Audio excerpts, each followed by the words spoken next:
ょっとあれかな、ミリタリーのものが多いのかな。アウター系がリアリティを感じますね。古着を知るにあたってミリタリーが気になって深みにはまってった感じですかね。GQ ジャパンをご覧の皆さん、こんにちは。斉藤匠です。その人の趣味思考が反映された唯一無二の小さな空間、東京の小さな部屋はその住民の哲学が反映されたその人そのものなんです。今日も未知なるディープな世界を堪能したいと思います。さあ、こちらですね。一体どんな方が住んでいるんでしょうか。お邪魔します。こちらのお部屋ということで、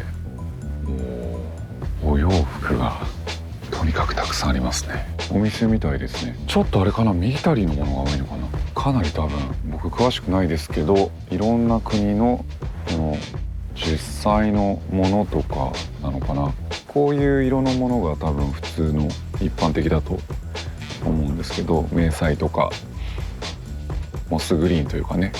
でも多分本当のというか、これも本当だと思うんですけど、こういうアウター系がなんかとてもリアリティを感じますね。あ、洋服だけじゃなくてちょっとアンティークのものなのかな。イギリス、ドイツ、なんか世界観が統一されてるので、やっぱ人の体内とか脳内とかって考えると明確な思考があるから居心地いい部屋ですね。しかもイギリスの歴史の本とかドイツ語の本とかがあるんで、日本で作られてるミリタリーというよりは現地のユーズドのものが多いんじゃないかなと思いますけど。斉藤さん、こんにちは。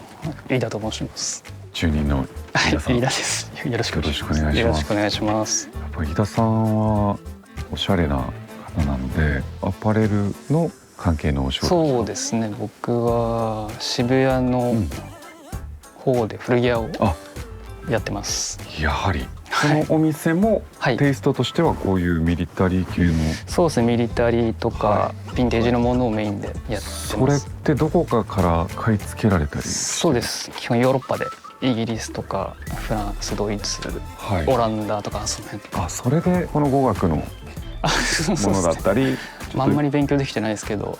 どちらにちなみに行かれることが多いんですか？一番はやっぱりイギリスですね。はい。そういうその古着のマーケットみたいなのが。そうですね。いろいろ回ったりして。お洋服の数はどのぐらいあるんでしょうか？150か200とかはあると思うんですけど。お部屋の広さとしては6畳ないくらいだと思うんですけど。こういうそのオレンジの配色っていうのは、これアメリカです。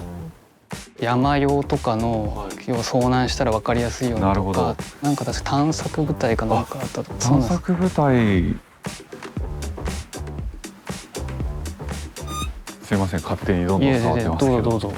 こういう色もあるんですね。それはそうですね。結構重量ありますね。すごい分厚いですね。そうです。イギリスの海軍のもともとつなぎだったものを僕のイギリスの友人がこうリメイクしてくれて、ジャケットにしてくれたんですけど。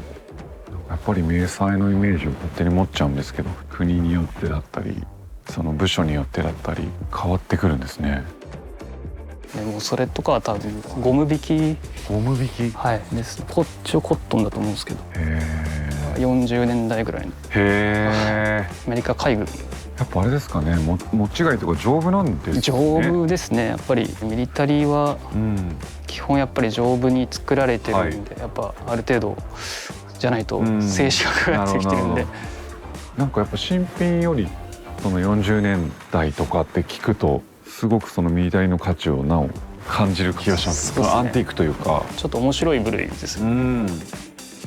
僕なんか映像業界の人間なんですけど、ロケとかってマウンテン寄りのものか、それかミリタリー寄りの人か分かれるんですよ。で本当におしゃれな人は結構ミリタリーのロケに向いてるんですよね。やっぱ丈夫だし、やっぱ寒い時に寒い場所でっていうのが多かったりするんで、魅了されてる映像業界の人間結構いっぱいいて。本当ですか？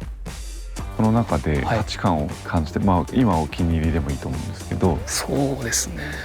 でもよくそうですね、着るのはこういう、これはそうですね、フランスの1800年代とかのプリズナー、囚人用の服なんです。それがいまだにこうあるっていうのがちょっと面白いですよね。結構フランスとかやっぱり古いものが大事に使われてたので、裏地とかもね、なんか変わった生地ですよね。そう襟とかも可愛いですよね。可愛いですよね。ちょっと丸襟は結構フランスに多いんですけど、一番この中で古いものっていうのもやっぱこれ、それですね。お店でもやっぱりこうやっていろんな質問されたりしません？そうですね。これは何に使われてたやつですかとか、特に最近はよく聞かれますね。皆さんなんか多分そういうバックボーンが知りたいんだと思うんですけど。白いシャツはこれもミリタリー？全然違うんですけど、ただ僕これアンダーウェアなんですけど、基本白しか着ないので。そうなんですよ。ほぼ白、365日白なんで。そこだけね、ほぼ一緒です。本当ですか？僕もインナーだけはレギュラーの子が決まってて、やっぱりそうです。ただ白と黒っていう二択があるんで、まだまだだなと思いました。じゃあこう入ってきて、これを着て、でズボン合わせて上って感じですか？そうですね。面白いですね。その日常がちょっと見えますね。うわー、ちゃんとしてる。これはちょっと真似したいですね。こういうのもちょっとミリタリーの。それはそうですね、ミリタリーですね。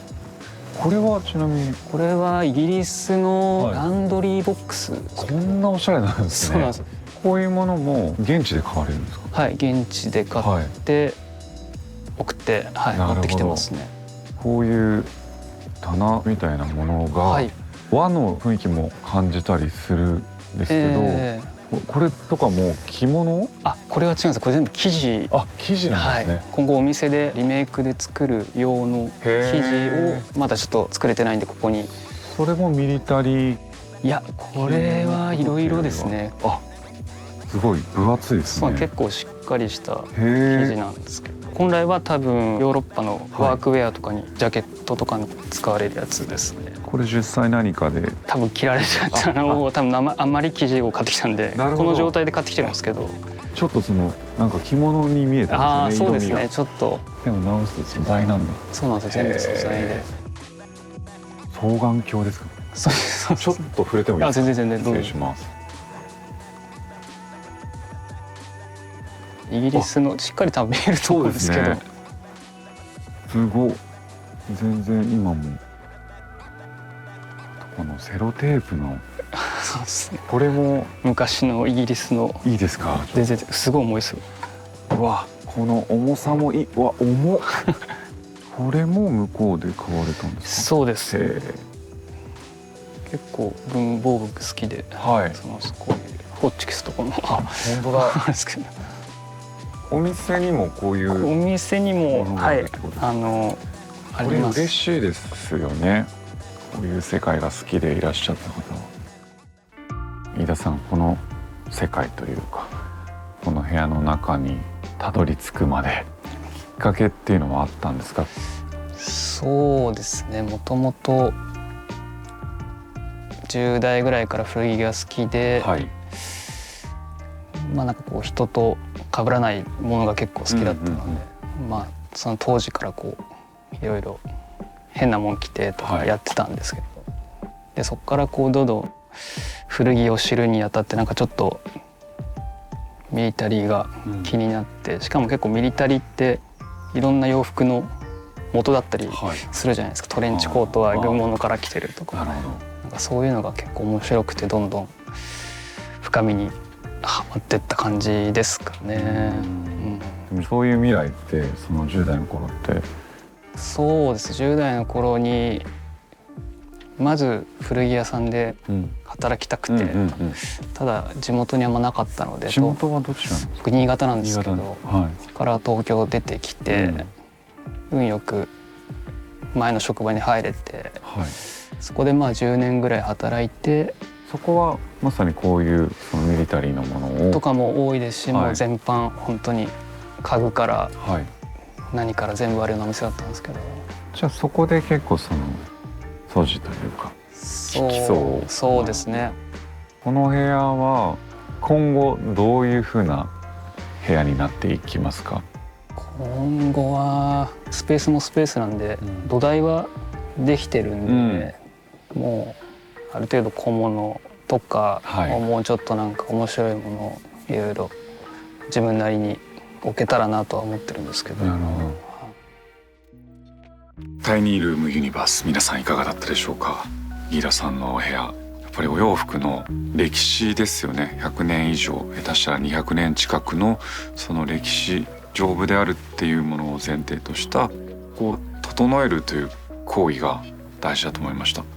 ただただ古いミリタリーのものを並べてるだけじゃなくて、ちゃんとそれが未来につながるっていう価値がここにある全てのものに宿っているなと思ったので、自分の部屋だったり自分の心の中で何がちゃんと過去から今から未来に紡げるかということをですね、飯田さんにこの部屋に教えていただいた気がします。次回はどんな小さな小宇宙に出会えるんでしょうか。またどこかでお会いできることを楽しみにしてます。タイニールームユニバース、斉藤匠でした。失礼します。